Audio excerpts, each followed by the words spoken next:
This is The Baseline, discussing the hot button topics of the NBA.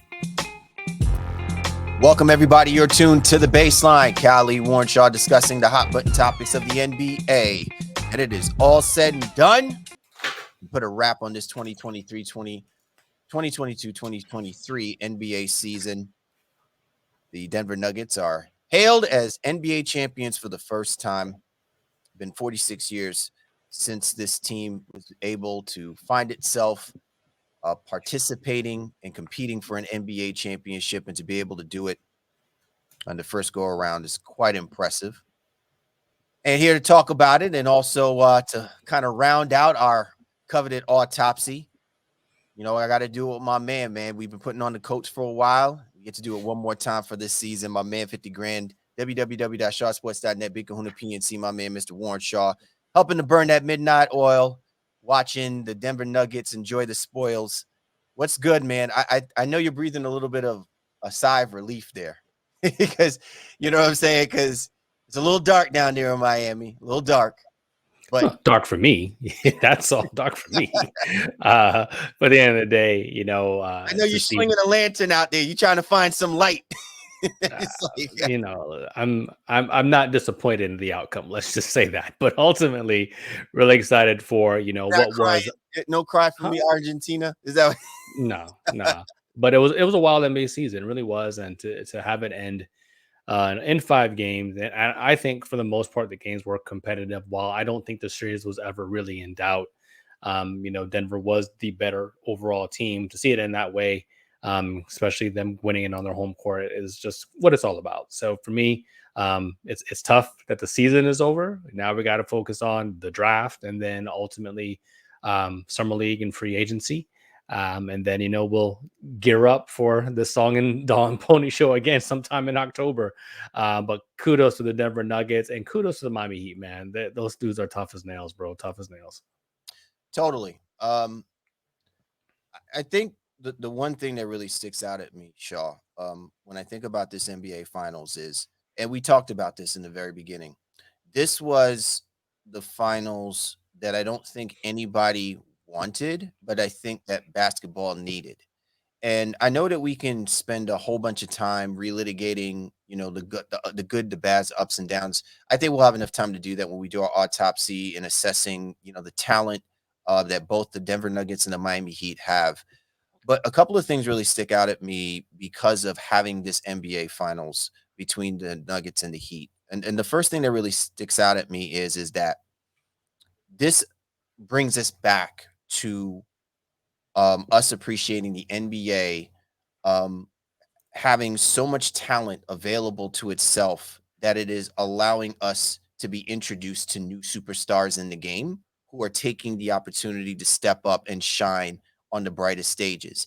It's also opening up the doors to, and I've said this numerous times before, and I hope, you know, our beloved quote unquote Boston Celtics and a lot of teams alike can truly appreciate and understand that defense travels always if you are expected to win a championship. And you cannot win a championship just simply resting on the idea that you can shoot, and you can't defend or stop the other team or limit the other team's possessions.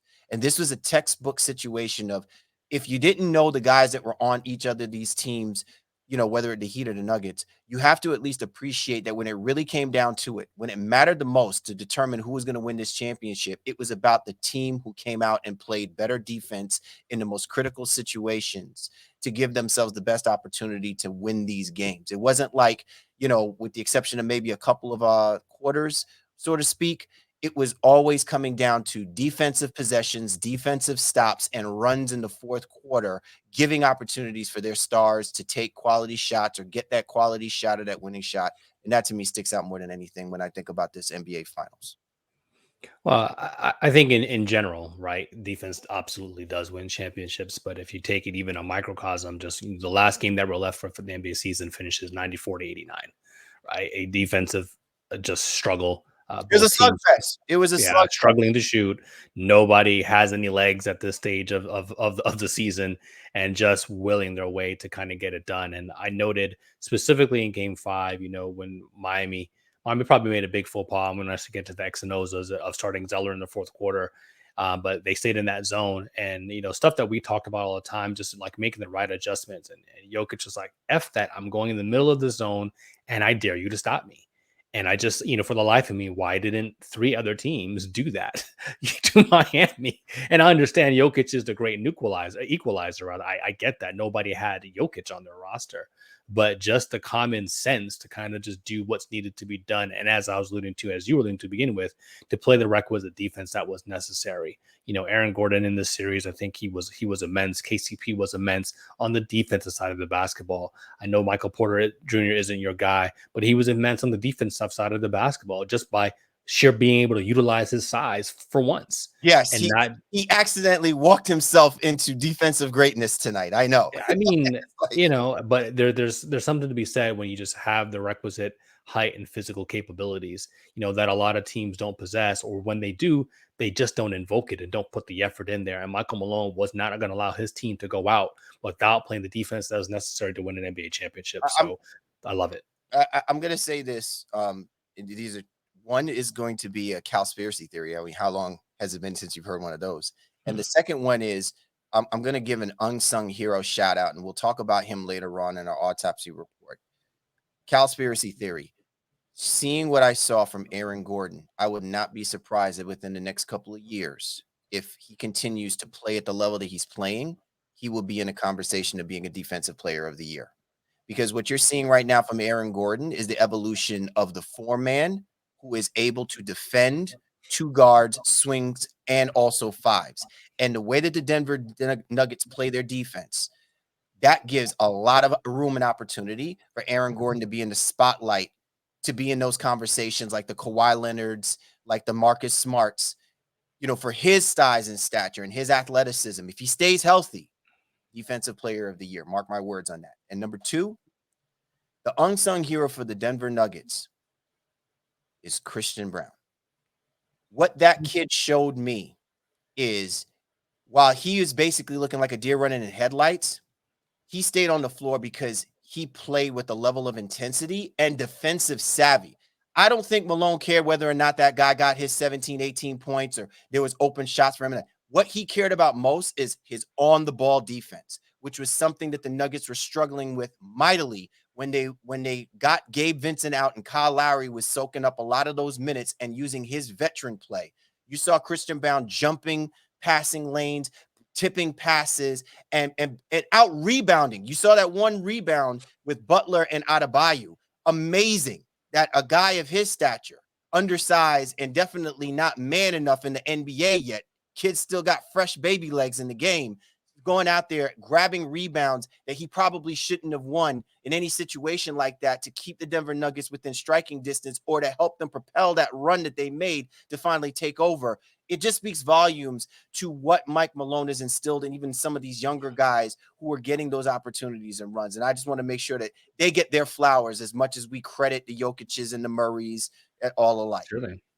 No, it's a team win, and we understand that. And I think what you're alluding to, even with Christian Brown, Miami basically ran into a team that had the requisite talent, but actually matched their effort. And I think that's what was lacking throughout the course of the Eastern Conference side of these playoffs runs. Nobody matched Miami's effort, and Denver was like, "You're not going to out hustle us." And we had the requisite talent to kind of get it done. And to a man, whoever Michael Malone was able to put in there, they gave them that effort on a consistent basis. And yeah, they stumbled in game two because you can argue it could have and should have been a sweep. But ultimately, Denver gets it done with high level basketball play, great offensive execution, smart adjustments by Michael Malone, and defense that was befitting of an NBA champion. So I'm really, really excited for that. Shout out to Uncle Jeff Green gets a chip. DeAndre Jordan gets a chip. Thomas Bryant gets a chip. Ish Reggie Smith gets Jackson. a chip. Ish Smith gets a chip. He's probably the one I'm so much more happier for because I think all of us in the like, man. I don't know what it is that people don't see in this kid, but anytime that we've seen him be on the basketball court, he has always been a solid player. He's always been a solid role player. It sucks because maybe there's just that much more talent at the point guard position that Mike Malone couldn't find any run for him on. But I listen, again, I'm just happy that I'm seeing some guys out there actually, getting those flowers. Now, there's something I want to get into, Shaw, before we do our autopsy. And you alluded to this, and I don't know if whether or not we're going to really have this conversation about this more so when we talk about the Heat. But I want to know, when we were talking before we jumped on doing this podcast, you alluded to the fact that like the Tyler Hero tease. What the F, right?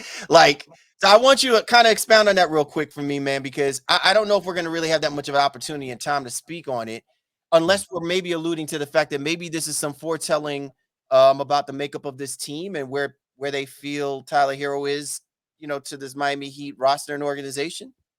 Well, truth be told, so for our fans and listeners, we're recording this literally minutes after the NBA Finals. So Spill might come out and given it a reason as to why he didn't play Tyler Hero in Game 5, but ultimately, I think it's something that you alluded to in the beginning of the in our Finals preview, is that hey, you just wouldn't be able to kind of throw him in there, with when the chips are down in a high stakes situation.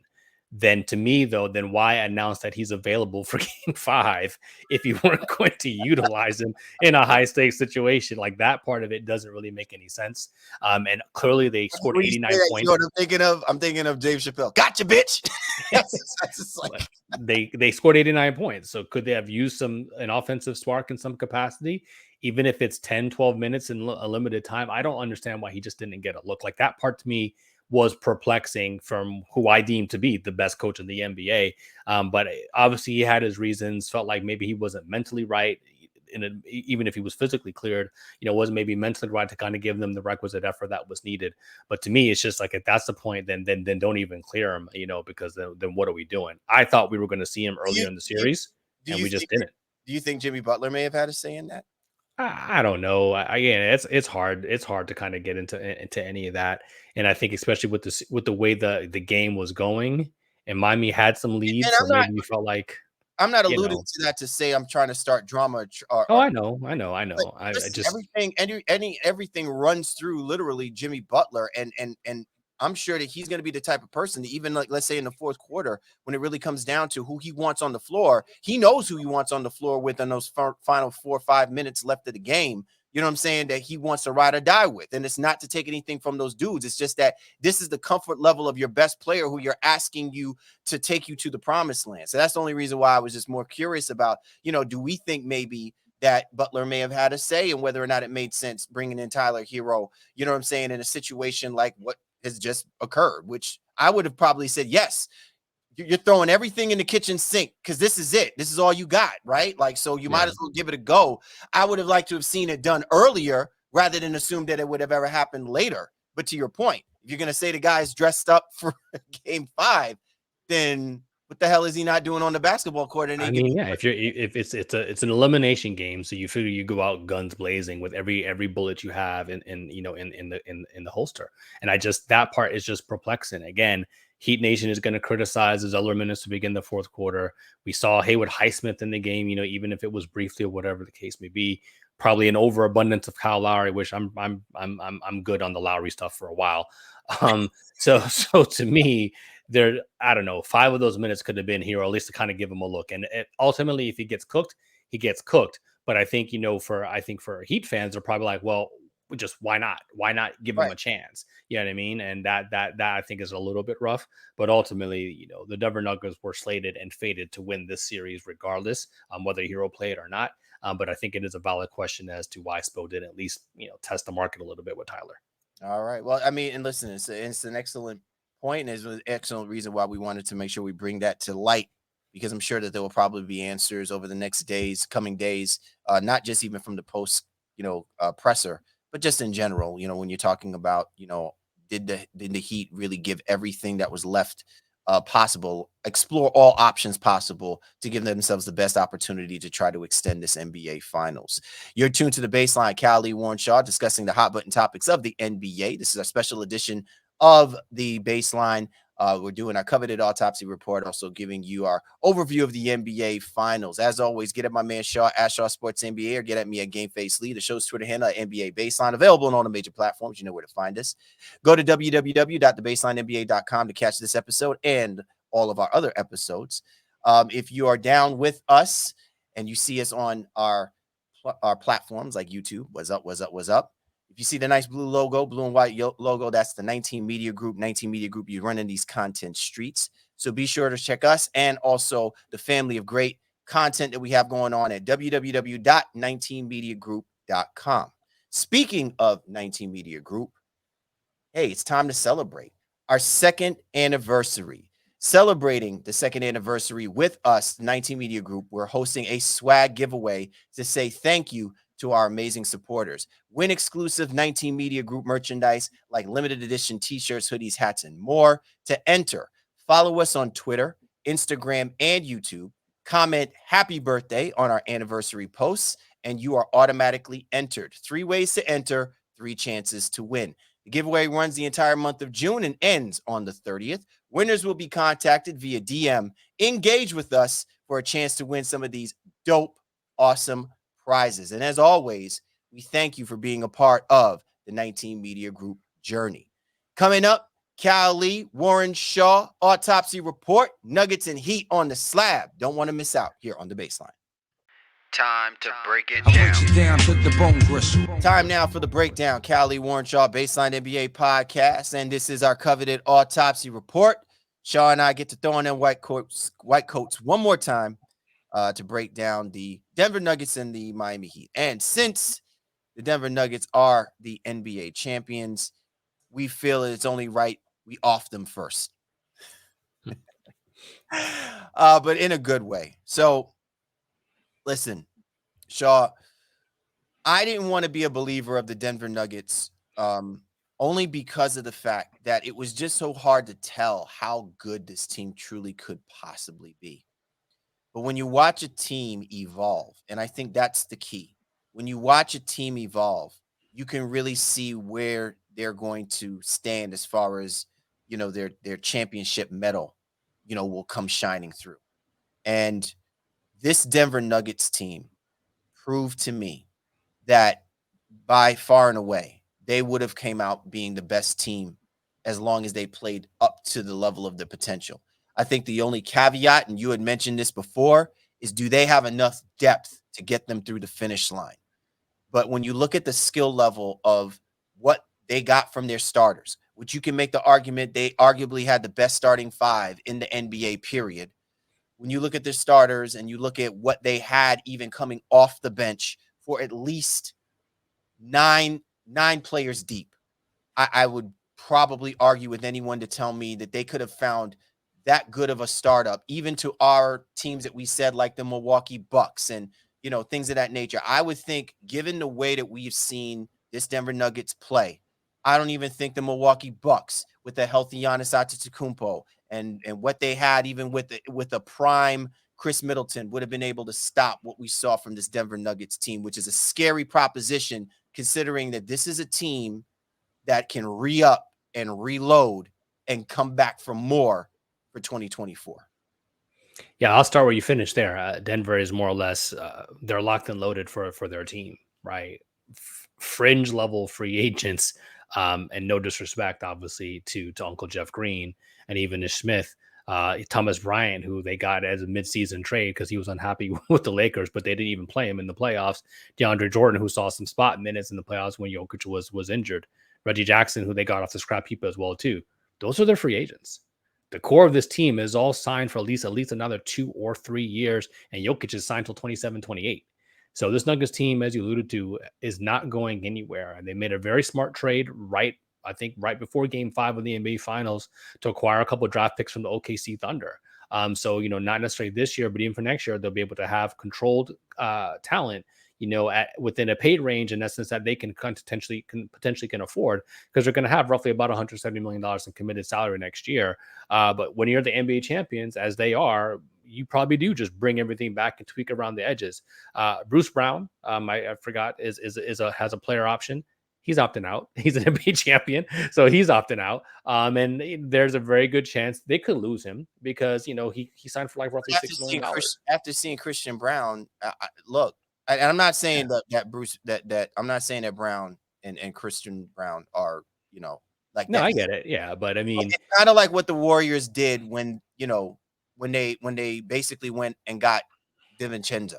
You know what I mean? They thought that they were able to kind of supplement.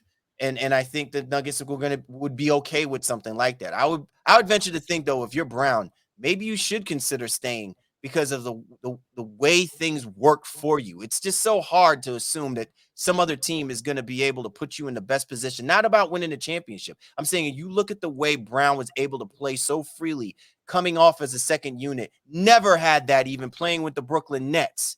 How many other teams are going to do that unless you're assuming that he's going to actually be a starter? And I'm not completely sold on that aspect of it yet. Yeah. It still I has. mean, and I don't know what the market is. I mean, if he's making, he'd make roughly 7 next year, 6.8 to be exact.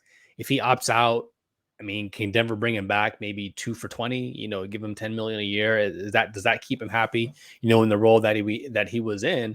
He's a defensive minded guy. Gives you some offense here and there.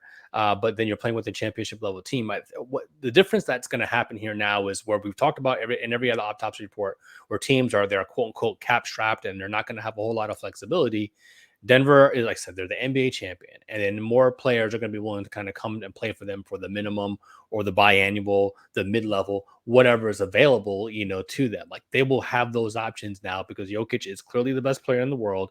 He makes the entirety of his teammates better. He doesn't score if he scores 50. He doesn't care if he scores 50 or scores 16. And that is something that's amazing to play with. And now you have an amazing NBA champion level coach in Michael Malone as well, too.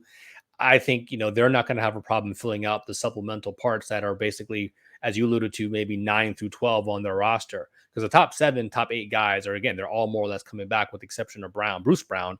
And I think they'll probably figure out a way to get something done there. Let me tell you this, Shaw. And this is, how I was saying that Giannis is the most dominant basketball player. Like I kept saying that because I think the word dominant does not equate being the best player in basketball. Because Sure. there are other numbers that you would probably use, or other metrics or tangibles that you will use in order to kind of put that stamp or that connotation out there. But you said it correctly.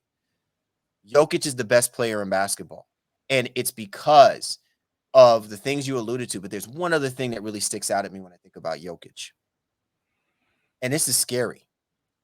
Jokic is so damn good right now, bro. And I don't know if people were paying attention to this during the NBA Finals, but I really want people to really understand the lethalness of Jokic. Nikola Jokic, during many situations, when the Nuggets called for and needed a basket, shooting a 3, Jokic was probably spot on. I would be very interested from a statistic standpoint how many first 3-point shots Jokic was hitting through the course of this playoff run. It is amazing to me to see that at any moment, if he really wants to put his mind to scoring the basketball, he can damn well do whatever he wants to, whenever he wants to, wherever he wants to. And you can't say that about even the Giannis Antetokounmpos. You can't say that about the Jimmy Butlers. You can't even say that about the Jason Tatums and the Joel Embiids. They haven't gotten to that point yet. They got to find a rhythm. They got to find something. You got to give them a quarter or two before you begin to see that. Jokic can wait until the second half, like 5 minutes into the third quarter, and then explode for 25 points. But when you look at the stat sheet, he winds up with 40. You know what I'm saying? Like that you can't speak to that, Shaw. You can't find a metric for that. That's confidence. And more importantly, that's you knowing how you shoot the basketball. That's you knowing how you can get your buckets. And Yeah. for him to be able to do that, man, I just find that I'm saying maybe I'm just putting him up, such a high praise, but I have never seen anything like that ever in our generation. When I look at basketball scores, I've never seen a guy basically just say, I'm going to wait. And then when I explode, I'm so unstoppable that even the other teams can't even account for how to be able to stop you simply because you know that you can score whenever you feel like it. That's just unheard of. That's unheard of. Well, I mean, the touch it's remarkable. It really is, and a lot of people want to get into the comparisons right now. And is he the best European player ever? And Dirk and blah blah blah blah. I mean, that's neither here or there. At the end of the day, I think the will to win is up there with anybody right now. And I think as we talked about it even in the beginning segment, when he decided that this game was not going the way that they wanted it to go, he was like, "Give me the effing ball." I'm going to go down here and I'm going to punish whoever you put on me, guard, wing, big. It doesn't matter. This is what's going to happen. So to shoot as efficiently as he did in a closeout game, and just as he has throughout the entirety of the playoffs, with that soft touch, being able to shoot from range, if it's there for him, but operating in the post, I think that to me, and to you maybe to some degrees too, is like we come from that era. Where it's like, hey, is get your ass on the block. You're a big, and he has the ability to do whatever he wants to do. But the fact that he didn't just camp out when his teams needed buckets and hope the ball went in was as he fired away from three, he was like, no, And he didn't I'm going in the paint exactly. And he and didn't get even the fuck out the way. he didn't bail out the Heat either, right? Like most like guys like Joel Embiid, as dominant as an MVP like season he had, he bailed out the Celtics. He's bailed out other teams because he settles for jump shots. And we could talk about the fact that he was injured, not 100%. I'm not talking about that. What I'm talking about is you recognizing that you're going to go to the place that you want to go to, and you are going to establish your presence at that space, and you are going to force that other team to stop you in whatever it is that you're attempting to do, which really should be for his size, forward, north, south. And Jokic showed that. I mean, did you see the first step that he was showing once he stopped? Before he basically pulled the okey doke on the Heat. He basically, all right, I'm going to hand it off. We're going to do the two-man game with Jamal Murray. And then many situations, the moment that Gabe or Lowry or any of those small guys will assume that he's going to hand it off again because he simply wants to get Murray the ball, he basically took that first step and already had those guys really on his shoulders. Like they literally had to climb on top of him. And I think they intentionally wanted to foul him to just stop it. And it's amazing to me because the referees are sitting there just being like, oh, should we call a whistle? No, let's let the guys play. When they're clearly clipping the dude. They're straight up clipping this man and not calling fouls. Like amazing. Amazing. And still getting back and still getting buckets. Yeah, and I guess that's the penalty, if you will, if you're big and have that level of physicality. But his footwork is amazing, and if you're watching him on offense, it's not just him standing at one location. There are times they're literally moving him in action. He's setting a down screen and cutting to the baseline, popping back up from a pin down to catch the ball in the elbow, and then dribbling and taking it to the rack and then dishing it off or finishing with the finger roll. The guy's phenomenal. And I think when you have that at your its disposure, if you will, it's something that I think Michael Malone and this Nuggets team, they know how to play him. He knows how to play, and he doesn't try to do the things that he wouldn't necessarily be good at, or force things. And I think that's what's so amazing. Of all the superstars in our game, he's probably the one who forces shots the least. And this is not to knock anybody in any capacity, but we know Curry takes wild shots. We know Dame Lillard takes wild shots, or whatever the case may be. The wild shots we've seen Jokic take is probably because the shot clock is winding down and the ball is in his hand and he has no choice. Yep. Everything else is usually measured, and I think that's phenomenal for the way that they are systematic in almost every single approach and offensive possession, and that's why they were able to get this thing done. And I think that's why they should be in this conversation for a long time to come. Yeah, absolutely. So one quick thing, and then I want to pivot to our boy MPJ. For Jokic, there is one caveat. And I wonder if it's probably the only thing that you may wonder now that he's an NBA champion. Where do we look at the hunger level, right? Like I believe that he really is a hunger. Like I think he doesn't want to say it. He doesn't want to make it so. I think there's a level of humbleness into him, but I do believe that he wants to be among one of the greatest players to ever play this game of basketball. I think that he feels like that is the best way for him to pay homage to what the game is giving him and his family, right? But I think that for him, one of the things that I have noticed at times is that Jokic has a little bit of that laissez-faire lackadaisicalness, not in the way that we talk about when we see Steph Curry with his recklessness of the basketball. There's a risk reward factor when you see as great a player as Jokic is and the way that he does distribute the ball and make his other team better and stuff like that. You saw that in the early outset, that when you play against really good, hungry defensive teams that really want it, like the Miami Heat, they will take advantage of Jokic's smoothness, so to speak, and force him to actually, hey, I need you to play a little bit more physical. And listen, it's been a while, right? Like, how long has it been since we be talking about Jokic being a dirty player, right?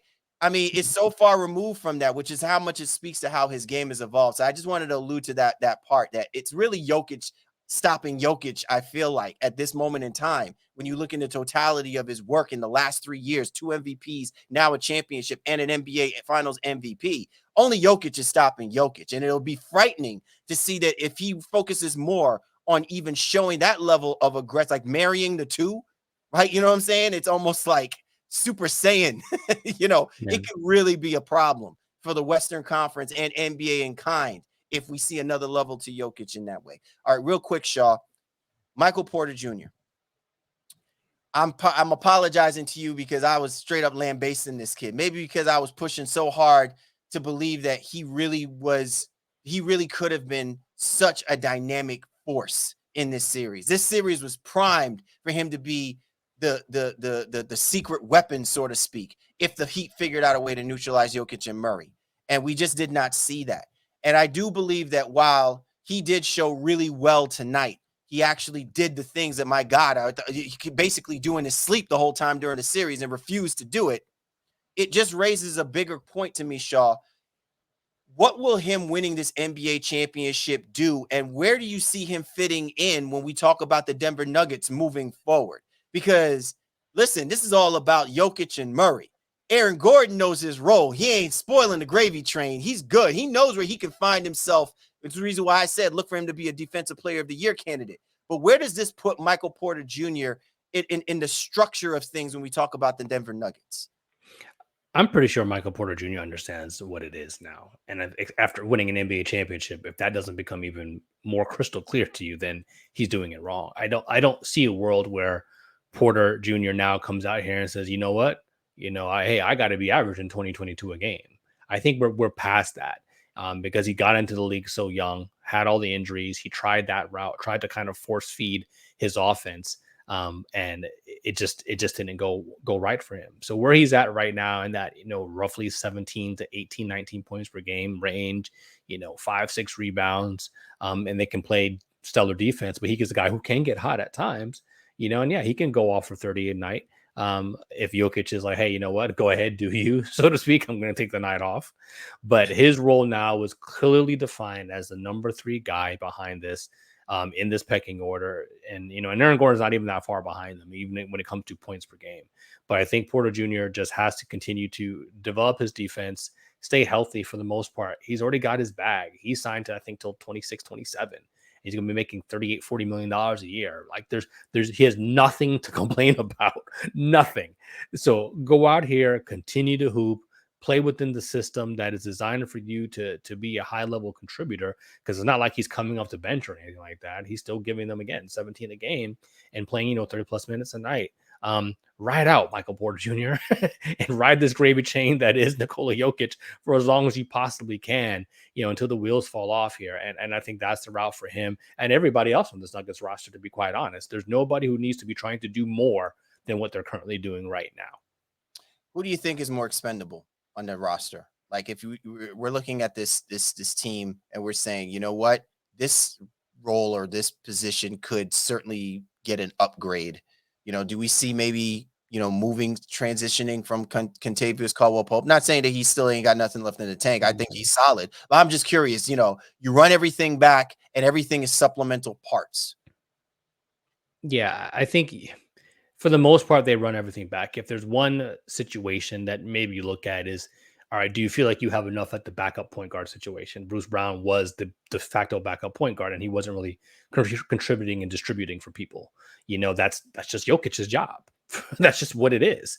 So, when you have somebody at that level, you just don't need the traditional ball handler, so to speak. But if I was to tinker with this, maybe you're looking to get like a true backup guard to maybe take some of that pressure even off of Jokic at times, in those in those non-Joker minutes, and you can run Murray more at the 2 and get him some off-ball stuff and get somebody who can dribble and penetrate and kick out.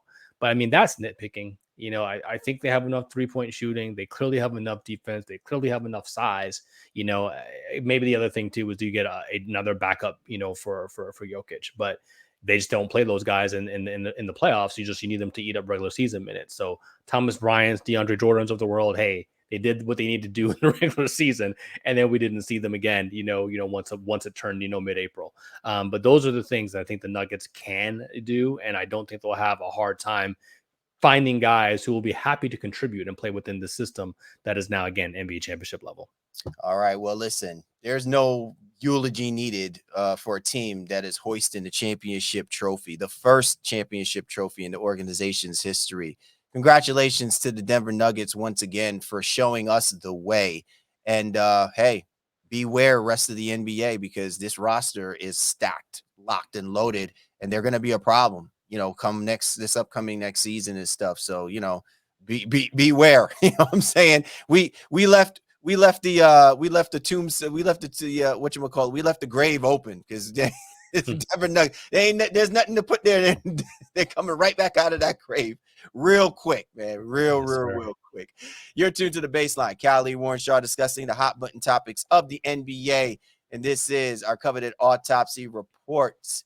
Coming up, we'll be talking about the Miami Heat. What does the future look like for a team that basically put on the roster a bunch of undrafted guys who actually played like they should have been drafted? But is that enough? Will it be enough to have them repeat what they were able to accomplish this coming season? You don't want to miss out. But first, if you're looking for the ultimate destination for NBA gear, look no further than with the NBA store. With a huge selection of authentic and high-quality products, including jerseys, hats, and accessories, the NBA store has everything you need to show off your team pride. Plus, with exclusive and limited edition items, you can make your collection truly one of a kind.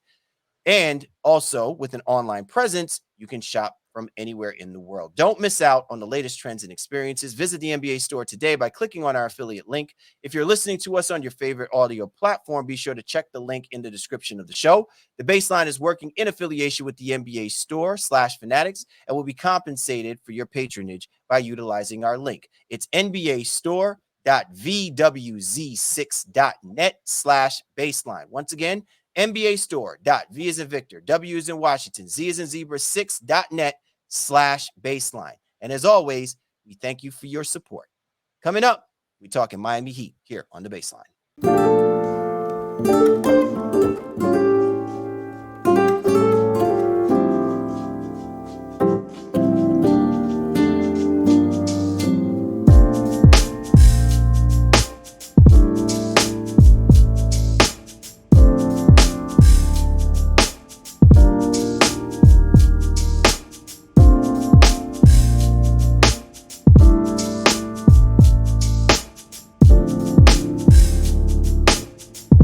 And we are back. Callie Warrenshaw, Baseline NBA podcast. And now on our autopsy report, we're putting the Miami Heat on the slab, Shaw. What an impressive run by a team who came in as the 8th seed, made it all the way to the NBA Finals, pushed this to 5 games. Unfortunately, they just didn't have enough gas in the tank. And you basically saw that. A line from the fact that they just really didn't have the best matchups either way. A lot of good things still came from this, because if you really think about this, you got guys, man, that have a much higher learning curve to improve and be better at playing this game of basketball in an NBA level, which I think is unheard of. You know what I'm saying? Because a lot of times most teams are looking at saying, well, we're going to upgrade and we're going to throw a whole bunch of money at all of these free agents. And Miami could go that role, man. But listen, there were some guys that I really just think they don't have enough teeth in the game for them to actually show whether or not they have the capabilities to stay. And I don't think this season, and I don't even think this run against the Denver Nuggets should mitigate that. I think it should actually show more so that there's opportunities, if this team sticks together, that they can basically do what the Denver Nuggets were able to achieve, as long as you've got your guys like Butler and Bam Adebayo, who finally gotten an identity about how they're going to have this team run, for them to be able to execute what they were showing us that they're capable of executing. Miami's in a awkward spot because a lot of people are going to doubt them coming into next year. They had their offense was putrid. It was 25th overall coming into the playoffs, right? They still played good defense, but they were 2 minutes away from being completely eliminated, in the play-in tournament, against the Chicago Bulls. They ultimately obviously turned it around, got all the way to the NBA Finals, dispatching 2 of the top 3 teams in the Eastern Conference, specifically in Milwaukee and Boston, and having a game showing against the Denver Nuggets. So there's nothing to poo-poo on their season in any capacity. However, I am concerned, I think, with what we saw offensively throughout the course of the regular season. And I think they were able to outwill people in the playoffs. And I just don't know how sustainable that is year over year over year if the talent isn't up to a certain level. And they're going to have some decisions to make. Player option for Victor Oladipo. I don't really know how much he's a part of the overall plans. Tyler Hero's extension kicks in next year. They got to figure out if they're going to pay Gabe Vincent and Max Strus. Those are two guys who are monumental for them. They were trying to get rid of Duncan Robinson. They were trying to get rid of Kyle Lowry. They ended up needing both of those guys, and they contributed throughout the course of the playoff run. So what's the mix? Like what is the land? And do you just lean on Jimmy and Bam? Bam's only 25 years old, and there's still room for him to grow, I think, as a NBA Yeah, star. but you I just wouldn't say sat there and said, superstar. hold on. You just sat there and said before when we were saying, yeah, I've decided I just don't like his game. Are you talking about the game that he showed in the in this finals, or you're talking about his overall game? Like you're His just overall game, to me, like he's clearly valuable in the system and what Miami needs to do. He's a linchpin for what they're going to be in the future. I personally am out on him. I realize more he's not dirty in any capacity, but he moves pretty much on every single screen. A little bit of a flopper here and there, but I think that's maybe some of the Miami, the Kyle Lowry's and all of them now. You see that with Gabe Vincent. You definitely see that with Jimmy Butler. It's like, but I think at the end of the day, and this is going to sound way more negative than I mean it to be. But I think at some point when you don't have the requisite talent, you just kind of have to do any and everything. And the Miami Heat are not a dirty basketball team. They're not dirty. That's just not what they're about. But they're not above flopping. They're not above embellishing in a way to try to overcome some of the disadvantages they may have. If they're going to be if the talent on the other side is just better, especially if another team can match their proverbial will. And I think that's where Miami shines, is that they just have that will to win, that never say die. That's obviously led by Jimmy Butler and Eric Spoelstra specifically.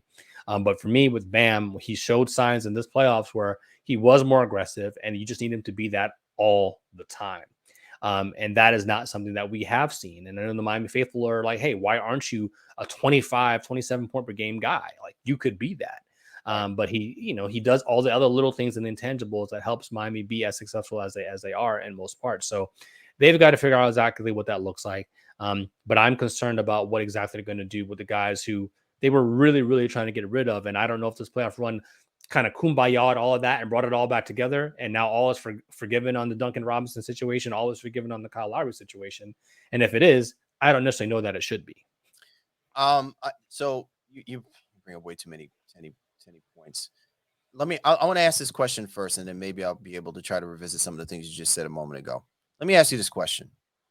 Given what you've now seen, the body of work of Bam Adebayo, do you think Bam pairs well with Jimmy Butler?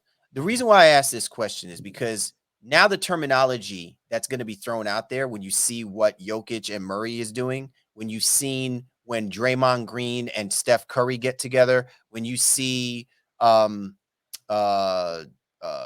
Morant and Steven Adams, right? Like there's a two-man game, right? Harden and Embiid, right? There's a two-man game.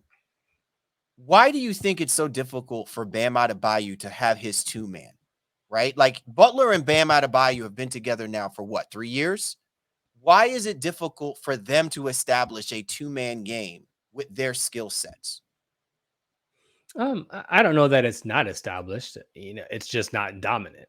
And there's some deficiencies that are there. Bam's still an undersized big, despite having the speed advantage in a lot of situations. He doesn't always have the size advantage there. And is his jumper rangy enough? I think 16 to 18, maybe even 20. You feel pretty confident. But he also misses a lot of chippies as he gets to the lane, and we saw that throughout the course of the playoffs. Like he misses a lot of layups. And then Jimmy, maybe it's just a time. It's what we see with him over time. He just obviously wears down.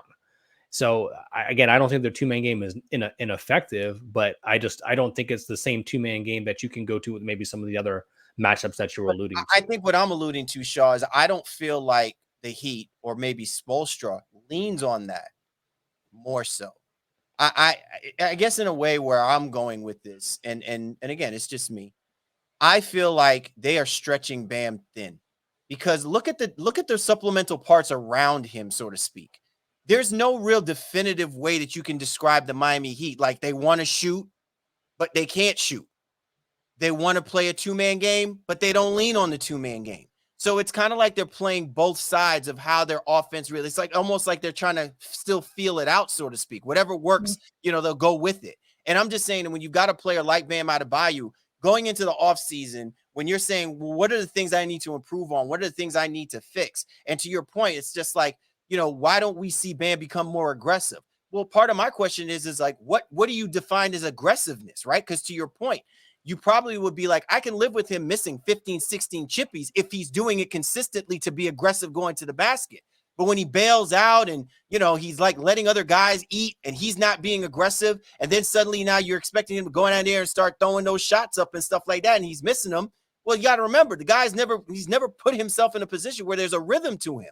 You know what I'm saying? And I think this is the first time that I'm actually questioning how the Miami Heat want to really utilize Bam Adebayo, because of the fact that you have all of these other parts around him that don't seem to fit, with consistency to what I think he even wants to try to do. And I'm not saying it has to be built around him. I'm just saying, look at all of these pieces that Bam works with. I don't think that he's ever been comfortable with every single piece that's been on the floor with him since this version of the Heat has been out.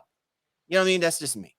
No, I mean, again, we may just disagree there because I think like how they utilize him, at the nail and setting screens, doing dribble handoffs, kicking out to the corners and to the wings, is ultimately how they want to play. Especially when their shooters are hot, and that makes a lot of sense. For him, he is a capable passer, and he's has a decent basketball IQ, and obviously he's a tenacious defender as well too. And that's just kind of like in his system. I'd be interested to see, and I don't think. I can't see it now, Bam ever not being in a Heat uniform, but I'd be interested to see how he played and how he looked in another uniform, in another system. Would we see him be a little bit different? He still averaged 20 and 9 a game. So he's not Right. devoid of offensive talent. He's not And I'm not, not producing. and I'm not And saying, I know that's not what you're saying. okay, I think, but there's still a sense, and I've seen, I live where I live, and a long time people are like, hey, why can't Bam be this? There's always that next level, I think, of offensive capability that they want to see because they see it in spurts, like we saw in Game 5 in the first half, 18 points, and then he scored what 4 points in the second half, and that's because maybe he runs out of gas, but he started missing a lot of layups as well too. He's just not dominant in that way. He can be dominant in stretches, but he's not an NBA elite player. He's not a superstar. right, and And at so some point, but let me ask you this question: like, what's your take on Jimmy Butler? Because listen, we're a long way away from the Himmy stuff that we were seeing, in the first couple of rounds of the playoffs, right. and he definitely trailed off. Not that he wasn't good, but he trailed off from what we saw, especially in that Milwaukee series. And that probably just was unsustainable to kind of see throughout the course. But he's 33. He's going to be making roughly $50 million by the end of his contract. What do you think the status is? And Miami's not going to trade him. Like, we're not talking anything crazy like that. But what do you think is the next step of evolution for him, or is there? And what happens with this Miami Heat team overall? Well, so two things that really stick out to me with Jimmy Butler. It is clear that if you put enough length on him, he's going to have difficulty being able to create and make shots the way that he typically does. I find it interesting, Shaw, and I guess maybe it comes full circle when you see, the final possession that Jimmy Butler had to give the Heat an opportunity to maybe even take the lead. I think they were down by one. Or no, they were down. They were down by one at the time. And he dribbles down. He goes way deep into paint. The Nuggets don't switch, and clearly, I think it was Gordon. It was Gordon or somebody that was on him, and he basically tried to pump fake. And the Nuggets, they knew that this was coming. They knew that this was what was going to happen. They didn't bite. And what did he do? He tried to back out, and then he wound up turning the ball over. Kentavio Caldwell-Pope reads the passing lane and intercepts the pass. Hey, enough teams see what you do, and if this is what your go-to is, somebody's going to read you out. And I think this is what Jimmy Butler is going to have to go home and do his homework on. He has to figure out a way to be able to find ways to score the basketball against guys that are going to be taller than him, lengthier than him. You know what I'm saying? and whether that's developing a new, offensive repertoire, so to speak. We've seen guys at his age be able to do that. The Kobe Bryants of the world, the LeBron Jameses of the world. That's going to have to be his evolution. He can't go back to the same thing that he's been doing over the last couple of years because you're not going to have the advantage of playing, the Jason Jalen Browns and the Jason Tatums, who are basically kind of your size, your girth. You know what I'm saying? And you're going to rely on your savviness. You're going to have to shoot over some of the best, which in the game is becoming lengthier, more versatile, athletic, wing-like 3, 4, 5 type players. And to me, that's where I think Jimmy Butler needs to be at. Well, let's take it back to the Tyler Herro situation. And I know we don't live in fantasy land here, so to speak, but Tyler Herro healthy throughout the course of this playoffs. Do we get the same outcome, with Miami making it all the way to the NBA Finals? And do they have a better chance against the Denver Nuggets? Oh, I shouldn't say that because clearly they have a better chance. Could they have won the NBA Finals, Tyler Herro healthy, throughout the course of the playoffs? They would have just have proven me, correct in our predictions that we saying the Nuggets will win in 6. I don't think that Tyler Herro is a solid player. Don't get me wrong. I am not taking anything away from that. But Tyler Herro was not going to be the only thing that the Miami Heat would have needed to be able to beat this Nuggets team. Listen, we didn't even get into all this, and I don't have to because I think it's all, if you people were watching this NBA Finals, the Denver Nuggets really were the more dominant basketball team. And if you watch this last game, this game 5, the Denver Nuggets did everything they possibly could to draw this thing out longer than it needed to be. They clearly look like a team that was so nervous about not effing it up. They gave the Miami Heat so many chances. I just seen too many opportunities where the Denver Nuggets could have blown the Miami Heat out of the water in this series. And sometimes they play not to lose, and it happens. This is your first NBA Finals. You know what I'm saying? But it does not mitigate the fact that the Denver Nuggets were just a far superior team. And they had bodies that they could have thrown out at Tyler Herro. We don't know what version of Tyler Herro would have been out there on that basketball court. So I wasn't going to rest on the idea that Tyler Herro would have changed the things dynamically. Maybe would have aided Jimmy Butler a couple of times, but I don't think he would have been that much of a difference maker to stop what the Denver Nuggets were throwing at them. Yeah, I agree with you 1,000%, and just kind of throwing it out there in general. So kind of back to the matter at hand, Gabe Vincent, Max Strus, big names, free agents for Miami. That is, maybe not necessarily on the open market, but guys who they are probably going to want to retain. But at what number? Those guys made just under $2 million this year. And I mean, yeah, I know there's more money for them out there. So I don't know how Miami brings both of those guys back unless they move off of Duncan Robinson. Can I throw something at you real quick, Shaw? This is where we really see the savvy of Pat Riley, right? I think Pat Riley is going to force them to make a choice. Hey, he'll basically, and I don't think he's afraid to say this. I mean, we picked you up off of the sidewalk, off of the causeway. You know what I'm saying? We gave you a chance, and look where we took you. Look where our culture took you. You want to go and see you can do that somewhere else? Have at it. You know what I'm saying? I don't think he's afraid to let them dudes go because he's like, we can find other Max Struses. We can find other Gabe Vincents. And guess what? He's proved it. You know what I'm saying? So I would think that if you are the Max Struses and Gabe Vincent of the world, be very leery about what you're prioritizing for yourself and your NBA career. Because I think you and I can say without doubt, Shaw, there have been plenty of dudes who went and collected the bag and then been basically bagging their ass right on the at the end of the bench, 12th on the roster chart. Coaches got no use for them, can't find them anywhere in the rotation and doesn't play them. They're getting paid, but after that money dries up, you will not see them playing in the NBA again. You better go check them on NBA TV playing in the G League. I think for those guys, mid-20s, so they're not necessarily old, but, they haven't gotten a legitimate contract yet. And Miami can go into attacks to retain its own guys. I just don't know what that number would ultimately look like. And I think there'll be some bidders out there. Strus didn't have a great NBA Finals. Do you need Strus if Herro and Duncan Robinson are healthy? I mean, they were there all year, and Strus ended up becoming the starter. So I don't know. It's a really, really a tough situation, I think, for Miami. And do you kind of run off of the high off of this amazing run, or do you make some harder decisions here now fiscally, understanding that you've got to rebuild? And again, this team was terrible offensively. All their guys shot terribly from the 3-point line this season and got better in the playoffs for the most part. They're a terrible rebounding team. They're one of the worst teams in block shots as well, too. So those are all things they need to figure out a way to address in some capacity. And there's not somebody on the roster who's going to ultimately just kind of become that. Even a guy like Omar Yurtseven, who they don't even play, his contract is up and he's at least a legitimate 6'10", 7-foot type big, but they're not really concerned about playing him. Kevin Love, free agent. Or are they going to bring him back? So to me, there's a lot of questions with this Miami team, despite this amazing run. Unfortunately, I can't help but think it was just that. It was a run. And I don't know that we can rubber stamp them back into the top of the Eastern Conference and making the same type of run next year, all things being considered. I think That, they need to that address would some be stuff, but I don't know where exactly that's going to land. absolutely, but that would be a mistake on anyone's part to assume that that's what we're talking about here. Because let's not, obfuscate. Like the truth is, they were not the best team. Almost like they weren't even the best team out of their own division, right? But they found a way. And to your point, the effort, the fact that they played as a team and they saved the best version of basketball to get them through the playoffs for that run. Okay. And that's something you just can't teach. And sometimes it's a hard road to be able to put that together unless you have the right guys who are willing to commit and sacrifice for those things, which is, again, look at how many teams have been trying to do that through free agency, through trades, right? Look at the Brooklyn Nets, look at the Philadelphia 76ers and all those guys.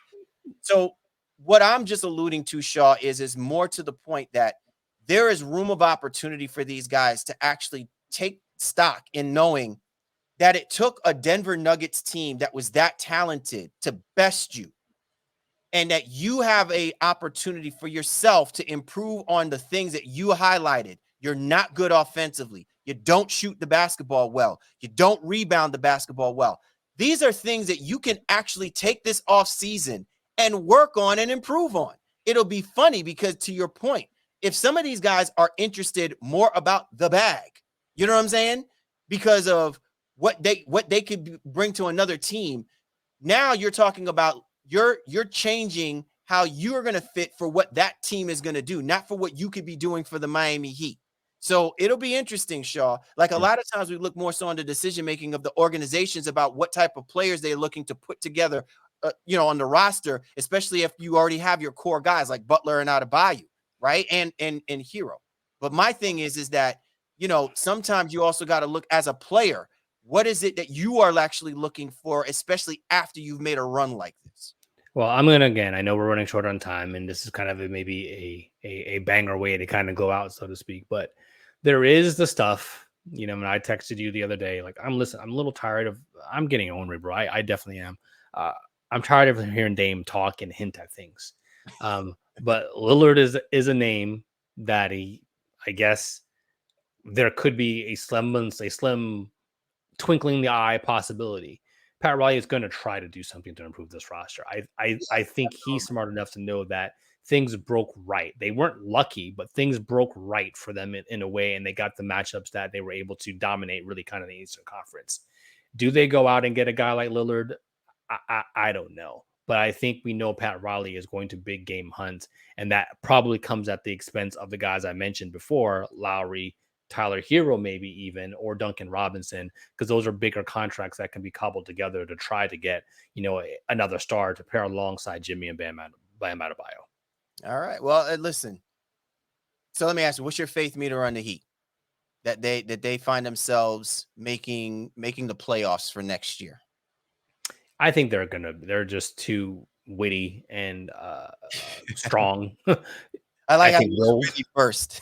Yeah, they're too strong-willed to not make the playoffs, so they'll be in the playoffs in some capacity. And I thought they were going to be in at a 4 or 5 seed this year, as it stood. So I could see that potentially being their fate next year. But again, I just don't think things are going to break right for them in the way that they did this year. That they can make another run to the NBA Finals without significant upgrades. All right. Well, fair enough, man. Fair enough. Once again, Shaw, another awesome show put together, man. And this has been a fabulous season. I know we got a lot of stuff on the pipe come, for the off season. But man, this was just a really, really enjoyable season. The Baseline been doing it for 10 years, man, and it's been great to be able for us to, cover and discuss another NBA finals. And I like the twist. I like the fact that it wound up being a team who's never had an opportunity to hoist that trophy to be able to do that this year. It's what it's all about, keeping the level of interest kind of going throughout the NBA. So for our fans and listeners, thank you so much for rocking with us this NBA season. Obviously, we're still going to be here during the offseason, draft, playoffs, summer league, the whole nine. But this has been a wild one. To see a mid to small market team like the Denver Nuggets finally get their first NBA championship is an amazing situation. You just, again, for me as an NBA fan, I like to see that type of situation and allowing other people to kind of get a bite at the apple, as you like to say, man. So shout to the city of Denver, shout to their fans, and obviously to that great organization who was able to kind of get it done here in the 22-23 season. Absolutely. Once again, we like to thank you and yours for tuning in with us. Keep us locked. You know how we do, baby. For the Baseline, Cali, Warren Shaw. We appreciate you guys. You know we do. Catch up with you next time.